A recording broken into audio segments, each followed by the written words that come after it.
Good morning. Today here we have Cool. How you doing, man? I'm good. How you doing? Appreciate it. Thank you for joining us this morning. No problem. Thanks for having me. So tell us a little bit about yourself. Yeah, my name is Cool. I have an organization, a nonprofit organization, Stop the Nonsense. I mentor boys and girls 5 to 18 years old. I'm an activist. I speak Monday through Thursday, DCYC, which is Douglas County Youth Center.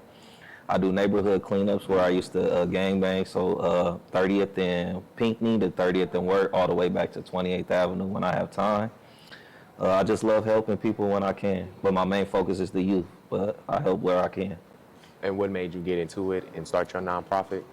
What made me get into my nonprofit is just starting motivational speaking in 2020.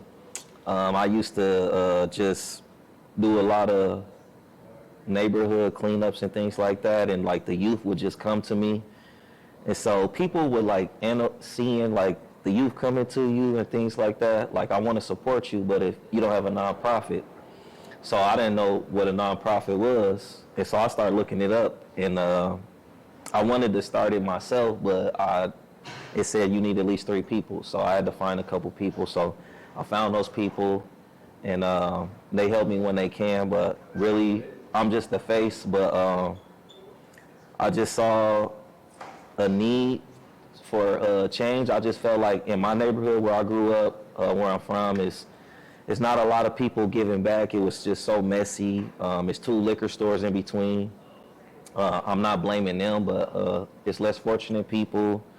It's just not a lot of structure. It's not a lot of positivity that you can go outside and look. So I felt like I needed to do something. I felt like I may be a part of this problem, why it looks like this. What can I do to make a difference? And so April 12th or 13th of 2022, I officially got it registered with the state of Nebraska. And how has that journey been going so far with you? Man, it's been a rough journey. It's been a great journey as well, but the kids helped me with my patience. They've helped me with my discipline, being better listeners, being a better listener, more understanding,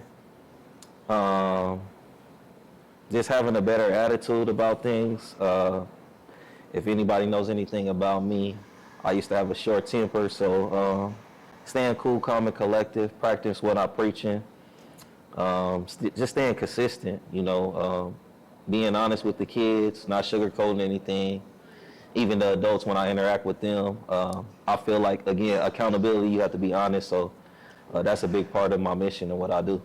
No, I definitely agree with that. I like what you're doing, especially when it comes to the youth. You got to reach out to them because they are the future on what we're trying to build. So to have someone out there who's out there trying to speak to the youth and build something different and trying to lead them down a different path, I think it's a magnificent thing to see you do that. And with that being said, have you got any like kids to join the organization to help spread the word? Most of the kids that have been around me, they love what I do.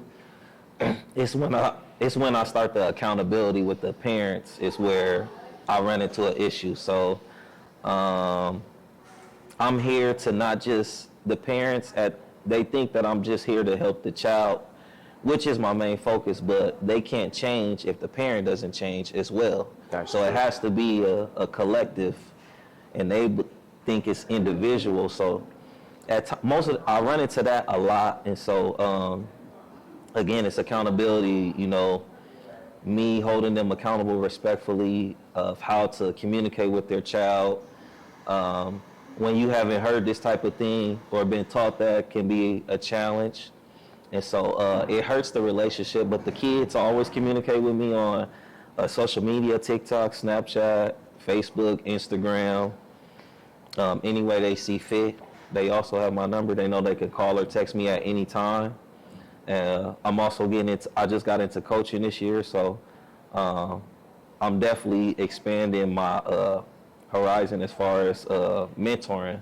So as far as them joining me, that hasn't been as strong, but they love what I do because they follow me all the time on social media. So that lets me know I had a positive impact on them. So because they continue to see what I'm doing, even though they're not around me. Cool. And I was going to say with that, do you get some parents that do want to help and join and change their ways when it comes to their kids? Yes, yes, I do. I have gotten parents that do want to help with the change, and sometimes the youth, they just don't want to. They're not ready yet. That pride sometimes holds them back. But yeah, when the parent is on board, it makes it easier. So I've had parents be supportive, allowed me to sit in the classroom with their kid to monitor behavior. It puts more pressure on the child, and I'm not just there for the child. I'll monitor everybody in the classroom, even though I'm there for one specific person. Parents have let me come into the home, help with studying, redirect them. Hey, as far as how the house is, sometimes helping the parent. Maybe you're in your room too much. That's why they're not listening as much or getting things done around the house. It's the lack of, you're not setting the structure, the boundaries of that. So when I get around them, I just teach them things that I'm doing. I'm listening. I'm putting it in the kids. I'm letting them handle it. Again, we working on self-accountability. They have to know what their actions did, whether it's verbal or they physically did something. So they have to understand what comes with that. Yeah. So even when I go to DCYC, I always tell the parents, I know you feel, you don't want your kid here, but they have to understand jail, hospitals, graveyard. Only thing you control is how you respond and react. That is a true fact, and I do actually like that because I feel like what some people don't realize is it's not just one individual. It really takes a community to raise a kid and keep them on a structured path to achieve on what they want to go at in life, because they see as what they're adults and what they grow up around, and they become that product of their environment. So to get the parents, moms, dads, grandmas, anybody that's in the community who's there to help the kids, to help them lead them into a different path. So what you're doing is very important for the youth, and I wish more people will really see that, especially when it comes to the parents, because when the parents invite you in, they got to understand too that you're just not there to help the kids, but you're there to help the parent too, so they can see what they can probably not seeing on their end that can help them out to help put their child in a different perspective and lead them down a greater path. Right. And so some parents, I feel like people fear what they don't understand, and so they fight other people when they see you do something different. Right. And so it's like, well, what do you expect me to do? It's like, I'm just not here for the kid. I'm here to help you out too, so your kid can see that you're trying to make a change. Because I feel like when a kid see a parent make a change, then that makes them want to make a change. Right. And it just a cause and effect down the line. So I like that. And I was going to say, how long you been speaking with the kids at the youth center? I've been going there every Monday through Thursday since probably March or April this year. Okay. But I started going in 2022, but now I have a set schedule. So I rotate units. I go to about 4 or 5 a week. So, and then I just rotate. So every 2 weeks, I'll see the same unit. And I was going to say, what made you get into that, like going up there to the jails? It's hard getting into the schools. And I had already been invited to go to a career fair, to go to their career fairs. So I just asked after like getting opportunities to come there. And so I was just like, what if I came up there regular? And because every time after the career fair, they will always ask the youth, do basically a review, who they like the most. And every time I came, they would always tell me, like, the youth, they like you the most. And so I'm like, well, then I need to be up there. So, coming up there this once a year or twice a year for this career fair, it's just great. But if I can bring more, so I just kept pushing the envelope, kept bugging them. Seth, shout out to Seth at the youth center. I just kept bugging him, like, hey, how can I get in there? When can I get in there? And he just connected me with the right people, and now I'm in there Monday through Thursday. That's what's up.